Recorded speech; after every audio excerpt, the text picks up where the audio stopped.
So here it is, the Outlast Trials has arrived, and as expected I had a lot of fun. I've been gradually playing through the Trials solo, and if you haven't already you can watch my playthrough on my Let's Play channel. Anyway, the premise of the gameplay is that in the interest of replayability, there are different map variations, meaning that in some cases objective items will have been moved, and unfortunately this randomization also applied to the evidence documents too, which was tantamount to bullying, so thanks for that, Red Barrels. Nonetheless, despite the absolute shade thrown at me by Red Barrels, after 73.4 painstaking hours, I managed to find and procure every single randomized evidence document in the game.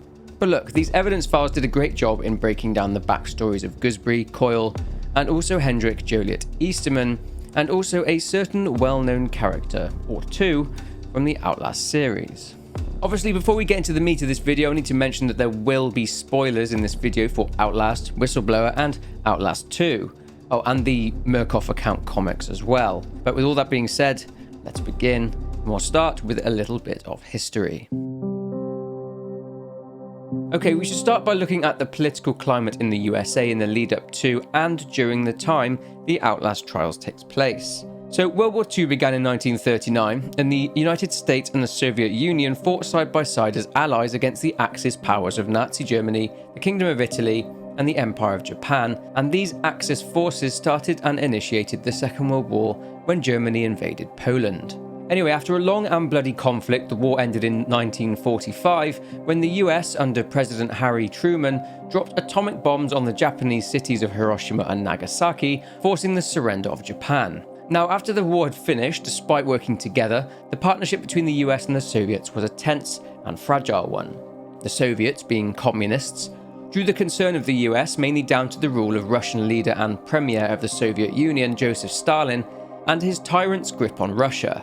But there's no smoke without fire, I guess, and the Soviets had beef with the US due to their long-time refusal to accept the USSR as part of the international community. Not to mention America joined the war pretty late after millions of Russians had already died.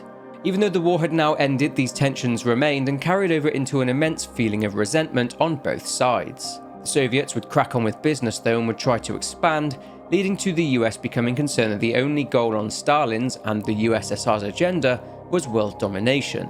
Political clashes would ensue due to the US's rhetoric and them ramping up their military might, in preparation for another potential war in an attempt to contain potential communist expansion. 1 month after the war ended, the US intelligence agency at the time, the Office of Strategic Services, the OSS, was dismantled, and in 1947 the Central Intelligence Agency was formed in order to collect and evaluate vital information on economic, military, political and scientific matters, as well as ongoing developments in other countries in order to safeguard the national security of the United States. But despite all of the hostilities between the US and the Soviets, no actual war occurred, more just shows of might, and this became an era known as the Cold War. After the US had dropped atomic bombs onto Hiroshima and Nagasaki, this brought the world into the nuclear age. Encouraged by the might of the atomic bomb, the US ramped up their weapons development, leading to an arms race. This led to the Soviets testing their own atom bomb. Determined not to be outdone, Truman let the world know that the US would develop something even more powerful, the hydrogen bomb, or the H-bomb. So Stalin and the USSR developed their own too. Tensions during this point were incredibly high. The US tested its H-bomb in the Pacific on Enewetak Atoll, leading to a 25-mile wide explosion which vaporized the entire island. Not only that, but it also created large-scale damage to the ocean floor and sent radioactive waste into the atmosphere. People in civilization were naturally very concerned about what kind of future they were being led into. With both the US and the Soviets deep into the Cold War, the 50s coming into the 60s was a defining time in civilization. There was now a television set in almost every single living room in the country. People were being bombarded, figuratively, with threats of war and images of famine, poverty, and the constant threat of nuclear attack. Families built bomb and fallout shelters in their backyards, certain that nuclear attack was not just inevitable, but also imminent. The film industry capitalized upon this fear, making films about the horrors of nuclear war. But it didn't end there though. Another way the US and the Soviets competed was in the space race. We won't go into that here, however this point leads us into where the Outlast Trials starts to take place. Here is where the American transnational company called the Murkoff Corporation come into the fore. We know them as the overarching antagonist of the Outlast series, but let's start in the year 1949. On April 30th, 1949, a Murkoff employee, A. Bradley Avellanos, pens a letter to the Murkoff board of directors and presents to them a huge opportunity in terms of revenue. He talks of a new agency, being the CIA, and talks of chemical refinement, and how the CIA are using methods around the world in various operations. He goes on to state that the current methods the CIA are utilizing for this chemical refinement are inadequate, and that Murkoff can help and can easily refine this medicine for the agency. This way, the Murkoff Corporation would become a part of the CIA's activities and would all but guarantee them powerful legal protection as well as various revenue streams. Naturally, given the US and USSR's insistence to stay ahead of each other in every department, this also amounted to methods of drug-induced brainwashing. You see, due to the tensions, the CIA became utterly convinced that the Soviets had found a way to control the human mind, similar to the Nazi brainwashing experiments in Dachau. So, in 1951, the US, or rather the CIA, began their own project to research this themselves. Project Bluebird was developed, which later became Project Artichoke. This project allowed experiments to be carried out by psychiatrists, and said experiments included things like inducing amnesia in subjects and inserting access codes into subjects' minds via hypnosis, as well as creating split personalities. After using various other drugs, the CIA settled on and administered LSD to subjects for long periods of time, and used it in conjunction with therapy in order to try and erase parts of their minds. January 12, 1953, a CIA agent, Jameson Lawler, conducts an interview with a Hendrik Joliet Easterman in Chicago. Lawler asks Easterman if he was CIA Director Alan Welsh Dulles' speech to the Princeton University alumni on the subject of Soviet brain warfare. He talks of brainwashing and how the subject has infiltrated popular imagination.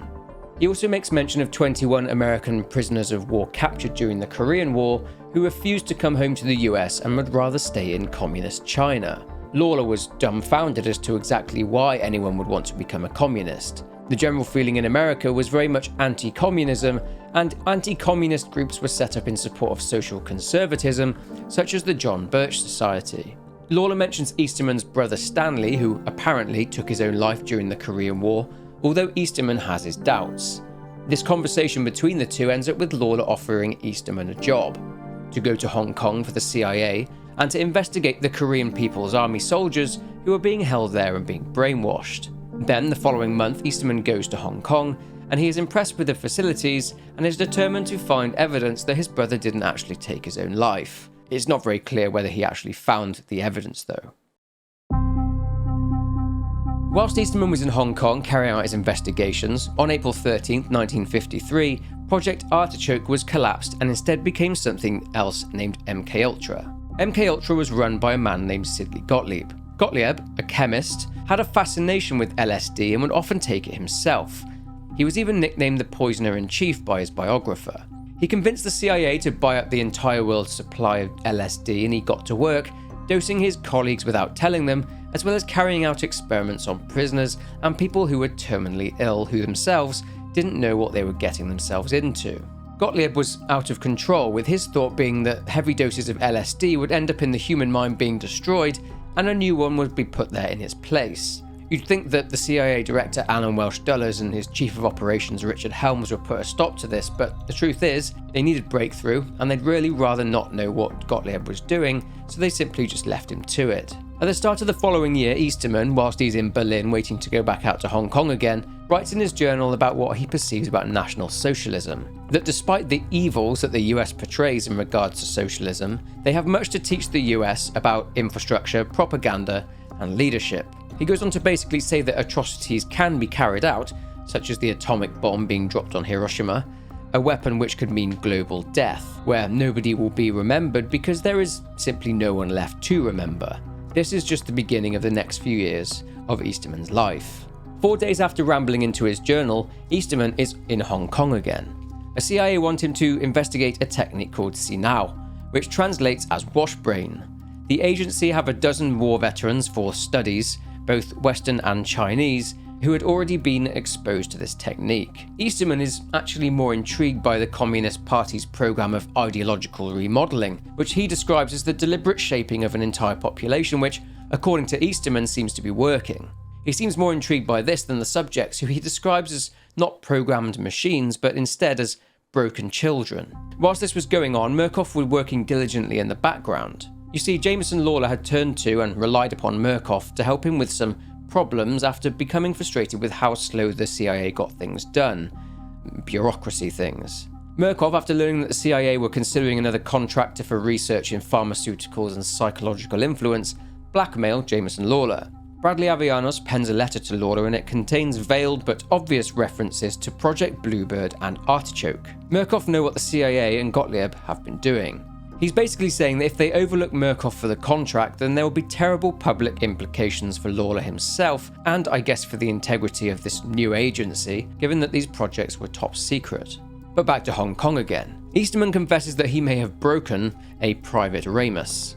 Ramus keeps hallucinating and seeing the Doctor, or sometimes Dr. Skinner, who only seems to appear when Ramus is being asked about the methods of his captors. At one point it's referenced that Ramus is actually catatonic and that the Skinner man is actually still inside his mind causing havoc. But then Easterman receives correspondence from an Olivier Baranchik of the Murkoff Corporation. Baranchik is the director of behavioural medicine at a location called Mount Massive Hospital, which is owned and operated by the Murkoff Corporation. It's by this point assumed that Jameson Lawler caved to the blackmail by Murkoff, who are now officially involved with the CIA. Lawler had been sharing the findings and results of Easterman's investigations in Hong Kong, and it draws parallels with the dream therapy being researched in Los Alamos, the place at which the atomic bomb was first produced, the Manhattan Project.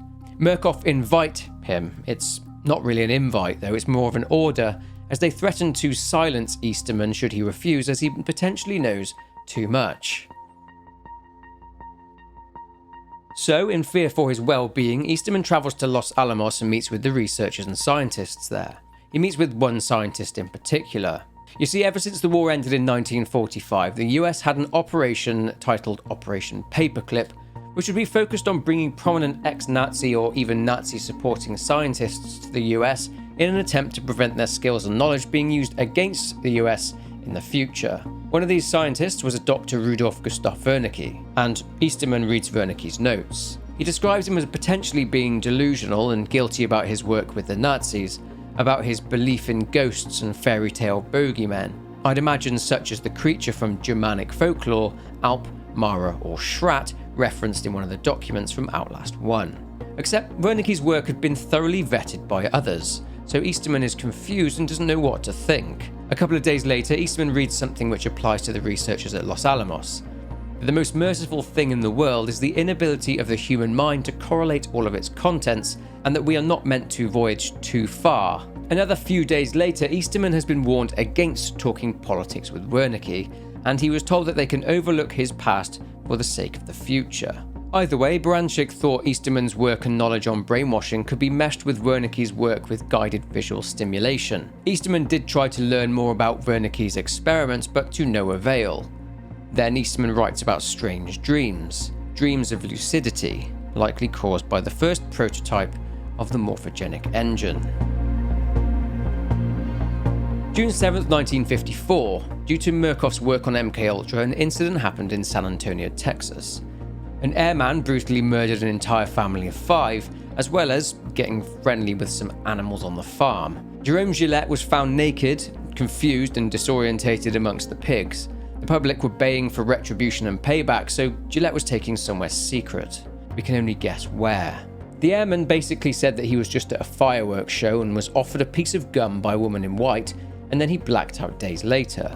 Naturally, Jameson Lawler was disgusted and furious. He tells Bradley Avellanos that this cannot happen again, and he's afraid of the blowback onto the agency, but Murkoff, being Murkoff, know exactly how to handle that kind of thing. This is detailed in a reply to Lawler, in which Avellanos tells him that progress is never clean and easy, that as long as the public have someone to hang for the crime, Gillette, then they won't ever get curious.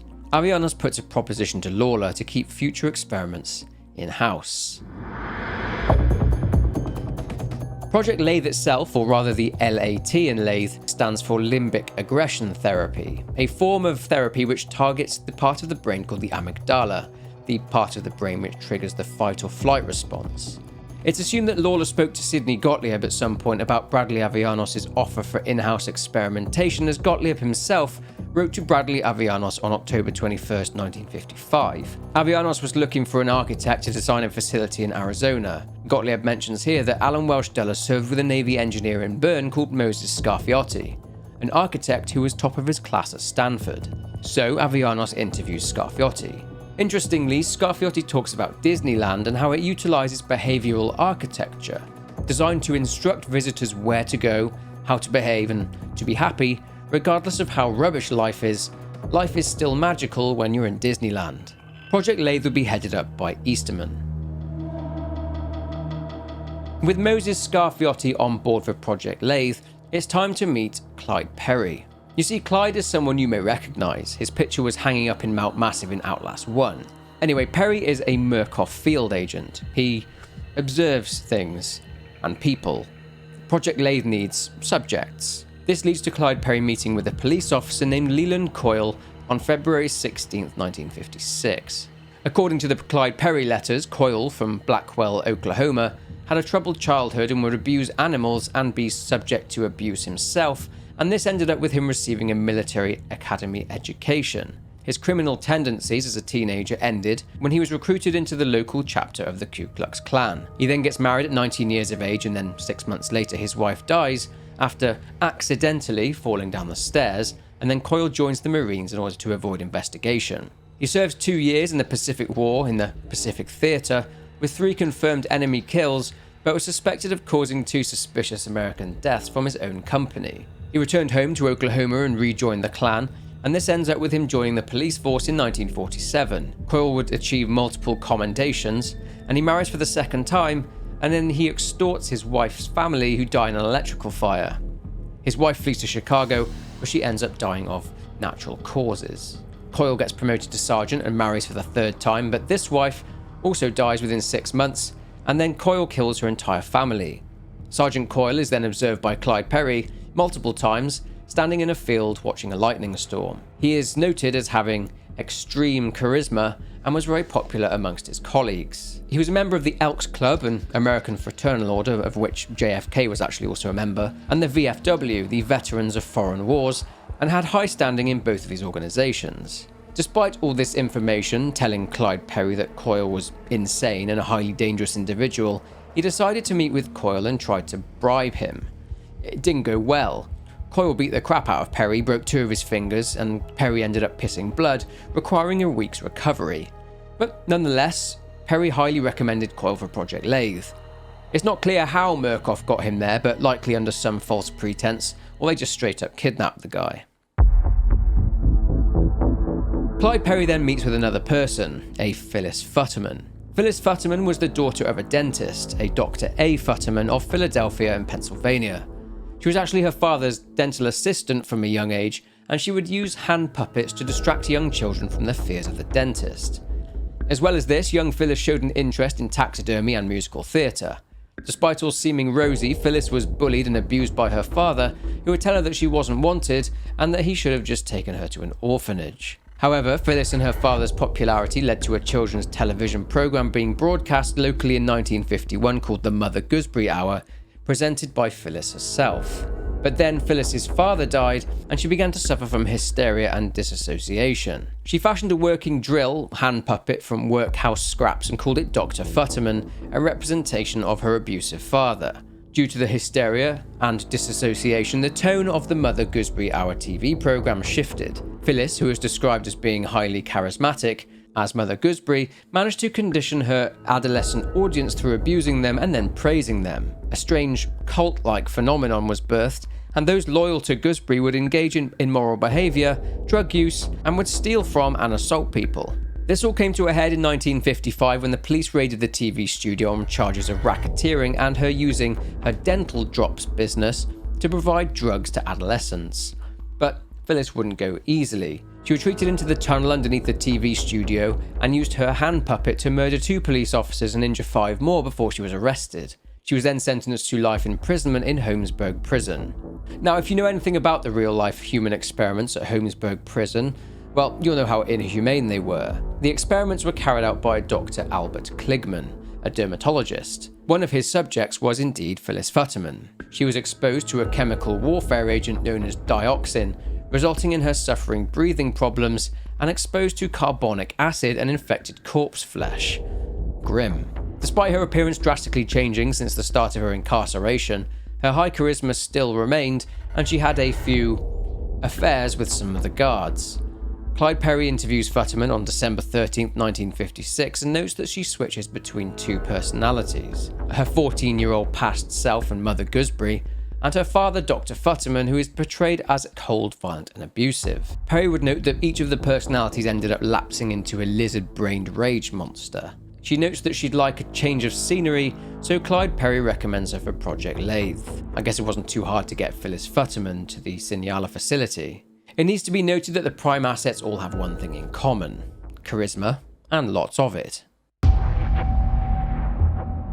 So Coyle and Futterman were used and coined as Project Lathe's Prime assets. Scarfiotti, the architect, designed and built the different trial environments, and the unfortunate and poor souls subjected to these trials would be both the Prime assets and subjects known as Ex-Pop, or the experimental population. These Ex-Pop subjects were provided by Mount Massive Hospital. However, despite this grand plan for Project Lathe, well, it failed. The Ex-Pops descended into what were failed test subjects, deranged and murderous individuals, brainwashed and changed way past the point of no return. Essentially, in 1 month it was reported to the board that the deaths and injuries resulting from Easterman's limbic aggression therapy were astronomical. It was strongly suggested that Project Lathe was to be shut down immediately. Easterman was crestfallen. He believes that Moses Scarfiotti, the architect, is conspiring against him, setting him up to fail, using the failure of Lathe as evidence of his incompetence. But Easterman then talks about transference. That Futterman, or Gooseberry, is seeing Easterman as a proxy to her deceased father, and Coyle is projecting murder victims onto Easterman. He mentions another Prime asset named Whitehorn, but we haven't met him yet, so I'm not going to speculate too far into what he might be like. Easterman worries that Project Lathe will fully collapse, so he gets to work. Spurred on by his proof that reprogramming the human mind is possible, Easterman comes up with the redesign for Project Lathe. The trial environments, the Prime assets, the now insane Ex-Pop, they can be the proverbial anvil, and all these things combined will be the new way that they will hammer their subjects. But Easterman needs to change where the subjects come from and what condition they are in when they arrive. Easterman must also be absent, powerful, malevolent, and mysterious. He needs to almost be viewed as a teacher, or as a sort of deity, a god. Given that the previous Ex-Pop subjects were damaged and broken mental patients from Mount Massive Hospital, they were unsuitable for the trials. In a conversation with Scarfiotti and Avellanos, Easterman mentions that they need meaningless test subjects, people on the fringes of society, desperate people, people who wouldn't be missed if they just disappeared. These subjects would be termed reagents, or released agents. With the subjects from Mount Massive Hospital, they were already full of trauma, and all the trials did was shove even more trauma inside them. The problem with Gooseberry and Coyle is that they were both too charismatic. Gooseberry had developed a cult of personality through the media, and Coyle had been given authority over others through his job as a police officer. Easterman manages to convince Avellanos to let him recommence Project Lathe. It all boils down to money and costs, of course, but then he pens a letter to Olivier Baranchik detailing autopsies on previous Lathe victims.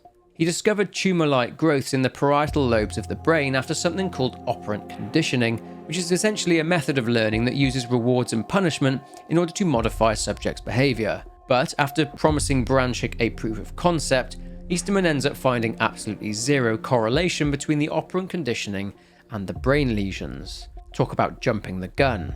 Easterman is again devastated and is convinced that Murkoff will shut the project down, but he once again comes across the Skinner Man again, just as he did back in Hong Kong. But the following day, everything has changed. I'm not entirely sure whether Easterman had genuinely found a way to set these predetermined behaviours into the subject's brain or whether he was just blagging it, but either way, he terms it as having a devil on one shoulder. The Murkoff board and the CIA then authorise Project Lathe 2.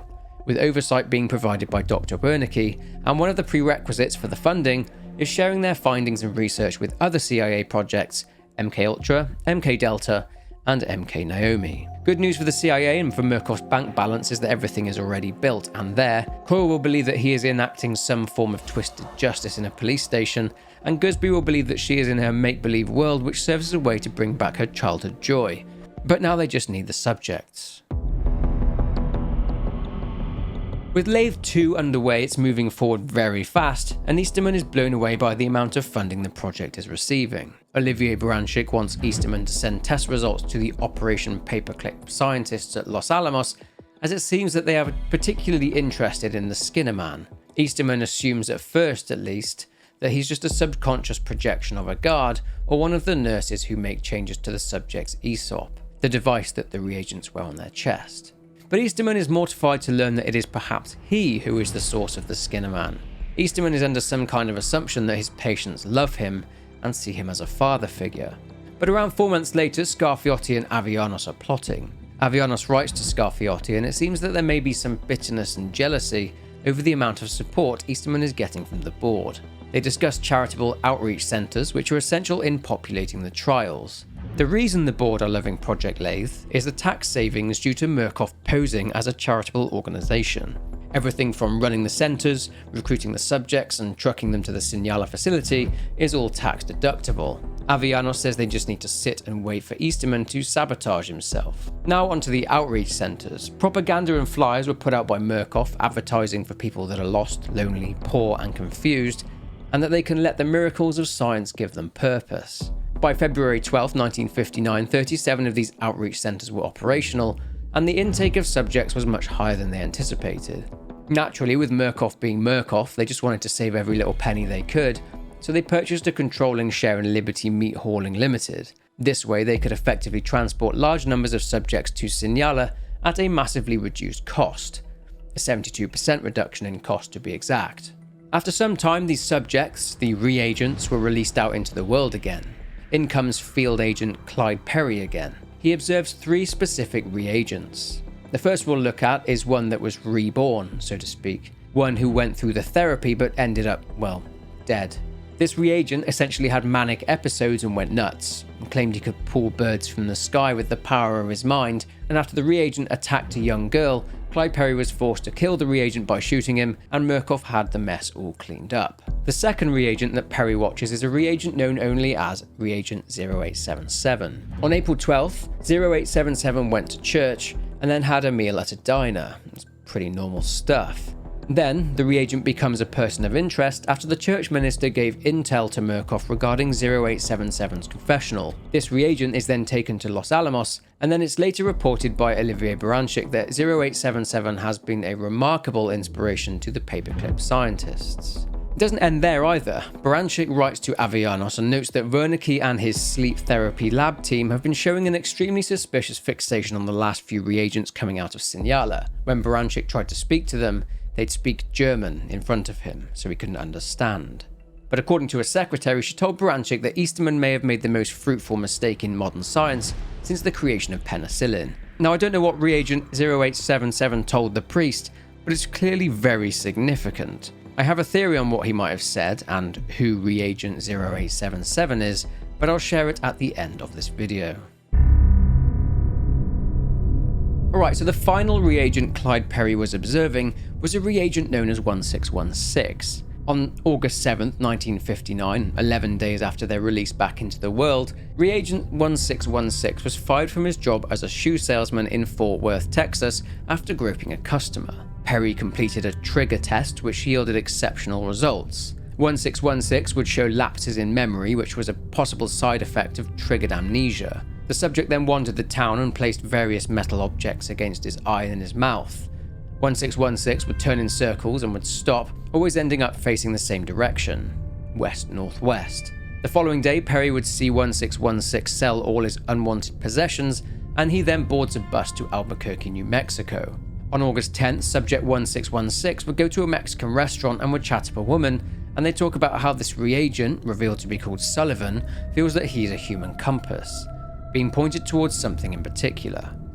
That's right, the reagent's name is Sullivan, as in Sullivan Papa Noth. As we know, Noth too used to be a salesperson who ended up in Albuquerque. Noth and the woman later leave and go to a hotel room. Perry carries out another trigger test, but before Perry can neutralize Noth, the woman is killed by the subject. Murkoff clean it up. The following day, with the triggered amnesia, Noth remembers nothing from the previous day, but he continues the strange behavior with the metal objects. Tracing the lines from the starting points in Fort Worth and Albuquerque, the lines lead to a location 40 miles from the Signala facility. This is the Signala facility. What the fuck?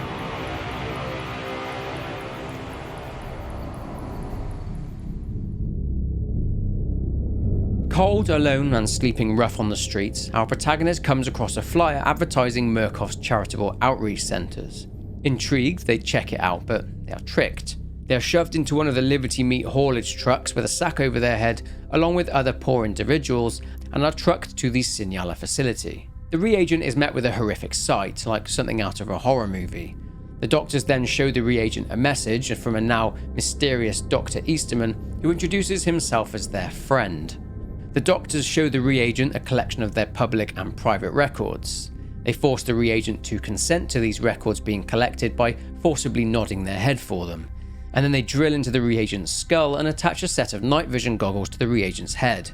The reagent then wakes up and makes their way through a dark passageway to the front of a mansion with a TV screen giving a direction: to erase their past.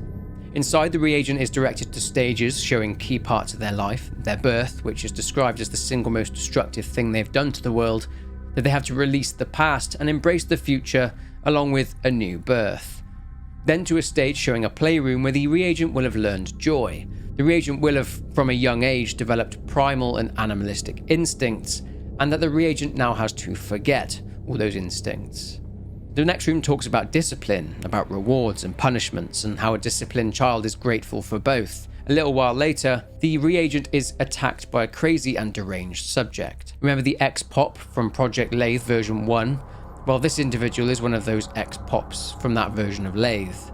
After healing, the reagent sees an apple being handed to them in a theatre, and grabs it, only for Mother Gooseberry and her hand puppet Dr. Futterman to viciously attack our protagonist. This isn't the last of Gooseberry though, as the reagent sees her punishing another subject for misbehaving, for listening to the voices on the radio and not listening to Mother. The reagent then has to take their public and private records and shred them, destroying all evidence of their existence. They are now officially a nobody. After being violently pursued by Gooseberry once again, the reagent manages to make it to the safety of the shuttle, where they are being taken to an area known as the sleep room, whilst a message from Easterman plays on the screen, with weird symbols flashing, imprinting the message into the reagent's brain. Doesn't that feel better? All reamed out, cleared, and ready. Everything perfectly under control, kept tidy for somebody with just your dysfunctions. We're returning you to the sleep room now. A place you can reflect on what you've learned. This is exciting. What a gift. What an opportunity. The sleep room is essentially the dorm, in which the reagents sleep, recover, customize their room, and eat Murkoff's culinary delights in the canteen. A reagent must complete all of the sessions, which will burn away their old self, and then and only then will they be ready to earn their freedom and progress through the very last session. But there are 4 people of particular interest in the sleep room area. The first is Dr. Wernicke, watching and observing the reagents. Ever since Reagent 0877, Wernicke has been very interested in Easterman's reagents. The second person is Emily Barlow, the pharmacist. She provides permanent prescriptions to the reagents in exchange for green vouchers, which will give the reagents new abilities to help them through their trials. The third is a man named Cornelius Noakes. He's a World War II veteran and was an Air Force engineer, but he was recruited and then abducted by Murkoff and kept there at the facility to provide technical maintenance to the reagent's equipment. Noakes dreams of escaping Signala, but is, for the moment at least, resigned to staying given that many have tried and failed to escape. And finally, the fourth person is a lady named Doris.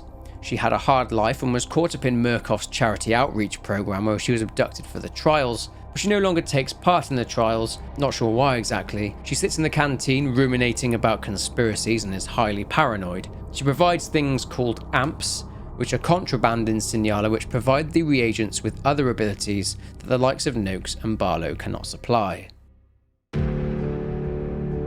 The The first program takes place in a police station setting, which is run and policed by Leland Coyle. The goal of the very first therapy session is to kill a snitch. I'm assuming this snitch is potentially a member of the Murkoff staff who is guilty, or at least under suspicion of, leaking sensitive information on Murkoff's activities and who needs to be silenced. Thing is, he's in the prison, so the reagent needs to infiltrate the police station. There's another small problem though.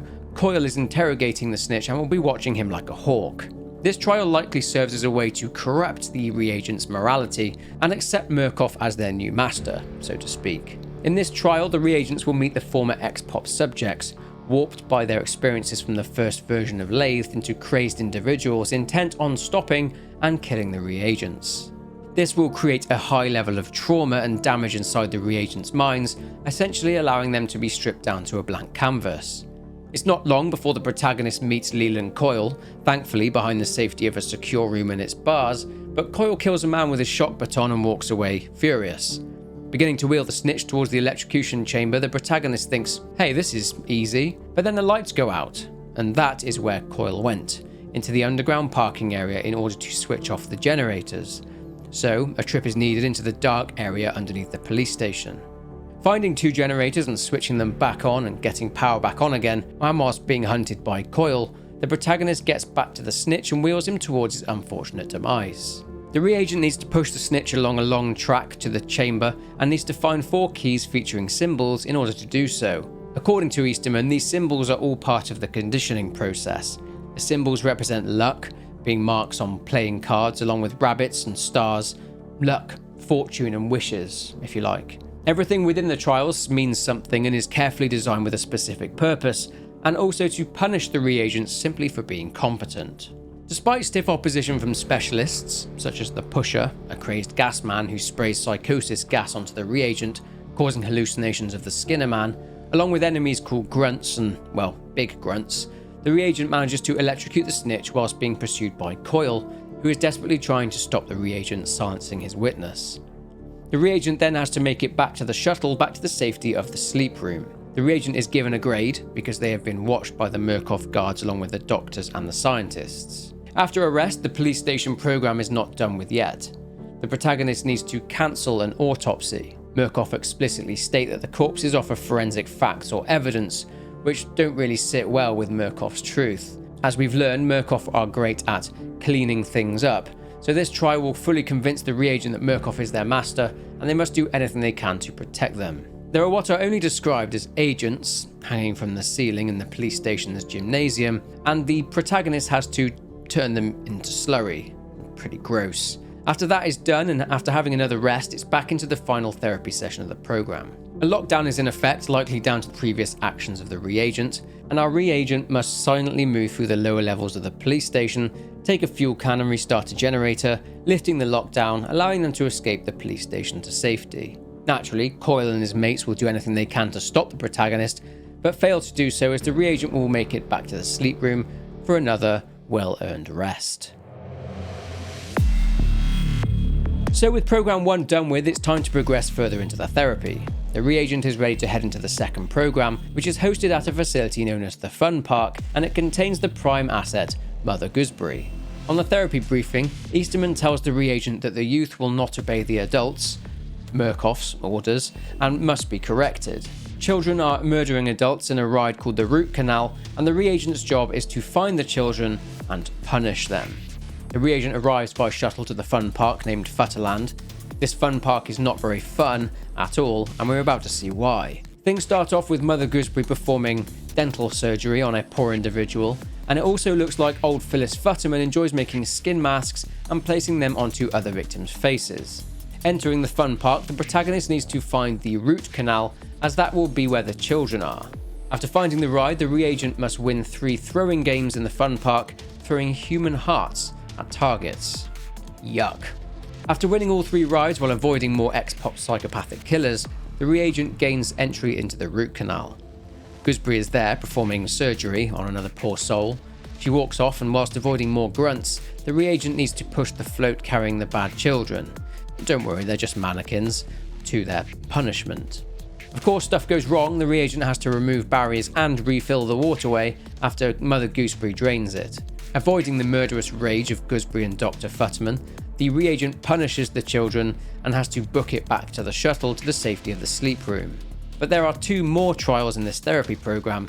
I won't cover them in too much detail, as they're just extra challenges where you have to grind mannequins, which represent naughty children, and one where you have to escape the park by opening 4 gates whilst being pursued by Gooseberry and her ex-pops. It's time for the penultimate therapy program. This program is hosted at the orphanage, and again it features the murderous talents of Mother Gooseberry. Apparently, according to Easterman, education establishes obedience, and faith makes it manifest. The goal is for the reagent to go to the orphanage and cleanse the orphans. By that it means fine-tuning religious broadcasts for the children to hear, changing film reels to something more appropriate, and then sawing some poor guy's legs off. Yeah, that was rough. And then giving the children their first communion. Therefore, I guess making them clean. Mother Gooseberry, who is trying to corrupt the children, attempts to stop the reagent and make them pay for what they've done, but after a quick chase, the reagent makes it back to the shuttle again, and once again to the safety of the sleep room.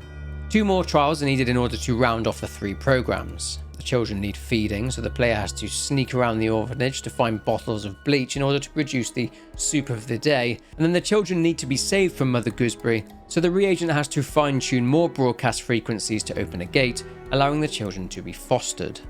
With the therapy completed, it's now time for Program X. In order to earn their release, the reagent has to complete much more difficult versions of the previously completed trials in Program X, with things called variators, which mean even more X-pop enemies and traps. If the reagent makes it through each trial, they get a blue Murkoff release token, with which, after they've collected all 10, they can earn their release. After acquiring all 10 and speaking to the guard, the reagent has earned their freedom. Well, actually not quite. There's one final trial. The trials are inside you now. If you can survive one final test, you can leave this place. This is the hostile womb from which you must claw your way to freedom, to power, to history. You will be a perfect weapon, the most innocent child ever born. You're the future. New public and private records exist for the reagent now. They must take these records to separate areas and lock them away, almost as a way of accepting their new identity. Of course, they are being pursued and hunted along the way. The reagent then has to find 2 keys. A screen reads that the reagent needs to unlock the Trinity, so they retune 3 frequency machines which each put out one word: spider, eye, and lamb. And then they find a film reel which shows the 3 words on a screen in the theatre.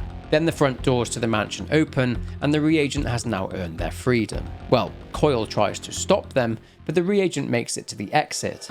The reagent somehow ends up walking on water in a seemingly endless ocean. Then a bright flash of white light appears, along with a deafening sound.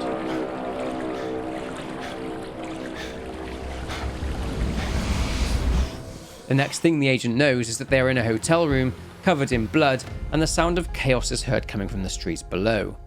Something has happened, but exactly what? Well, we don't know yet.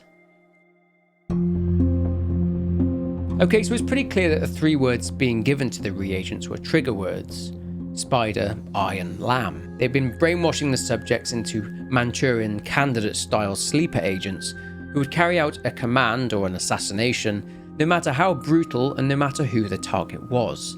There's an experiment similar to this in a document in Outlast 1, where a woman who hated guns was triggered and had to kill someone by shooting them, and had no memory of doing so the day after. Our reagent was very likely sent to the capital of Cuba, to Havana, as we can see the flag of Cuba along with a brochure featuring the city of Havana. Now, it's possible that the target was Fidel Castro, a revolutionary figure and politician who, it's thought, survived over 600 attempts on his life. You see, the US wanted Castro taken out, and in fact were so desperate that they even tried to pay the mafia to do it for them at one point, but obviously this failed.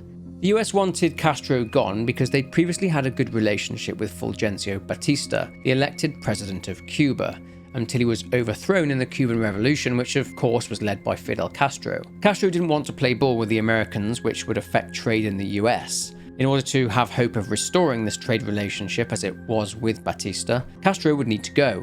Of Of course, if Castro was indeed the target of our reagent, it's almost certainly possible that our reagent failed, as Castro went on to survive many assassination attempts all the way up until 2016, when he died of supposed natural causes at the ripe old age of 90. Anyway, the phone rings in the hotel and the reagent picks it up.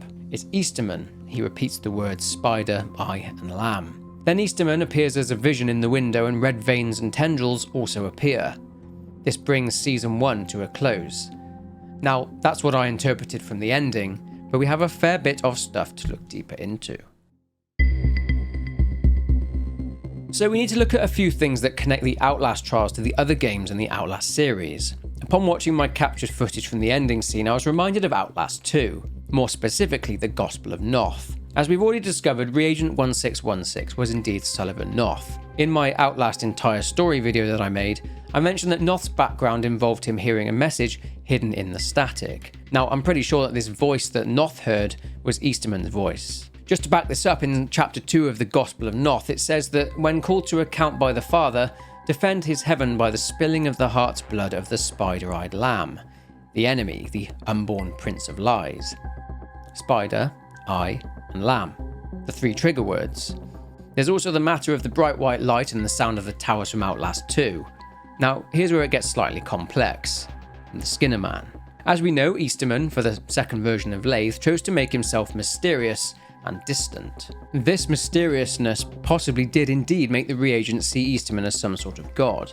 So therefore Noth, and I guess the entire testament of the new Ezekiel cult in Outlast 2, worship the Skinner Man thinking that he is their god. Hell, it could be why the heretics wear sticks upon their heads to represent the dark, long tendrils coming out of the Skinner Man's head. Due to the signal from the towers, they likely saw the Skinner Man in their visions, and saw him as a manifestation of God. Then there's the Trinity. Outlast is heavily steeped in religion, or rather using it as a delivery system. In the Murkoff account right at the end in the epilogue, Simon Peacock, the man and whistleblower who helped Wayland cause potentially massive damage to Murkoff, mentions Murkoff litigation agent Paul Marion and tells him that Wernicke is the Father, the Walrider is the Son, and the Noth is the Holy Spirit.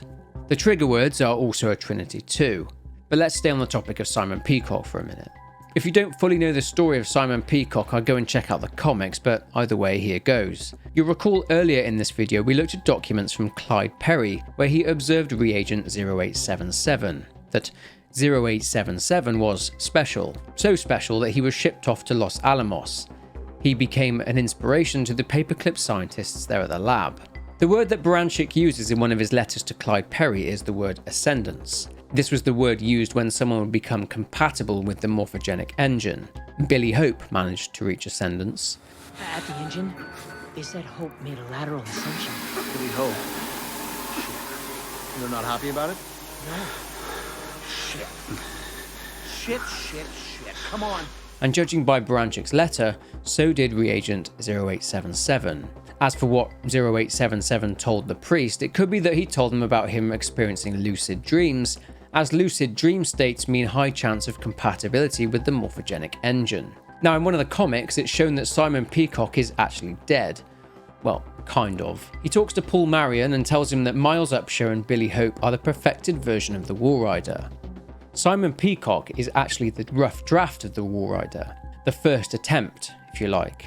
Due to this, I firmly believe at this point that Simon Peacock is Reagent 0877. Given that Wernicke worked at Los Alamos and his sleep therapy labs essentially morphed into Project Walrider and then moved into Mount Massive Asylum after faking his death much later on, it's a very strong possibility. But that's it for this video. Obviously, as this game is in early access, there is more to come, so when Season 2 drops, or even when new smaller things get added, I'll have more videos on this great series as we dig even deeper into the Outlast lore rabbit hole. If you enjoyed this video and want to know more about the Outlast series and everything that happens after this, then go and check out my entire Outlast story explain video, where I look at Outlast 1, Whistleblower, Outlast 2, and the entire Murkoff accounts story as well. Don't forget to leave a like on this one though, subscribe for more content like this, and comment your thoughts down below. But for now, take care, and I'll see you in the next one.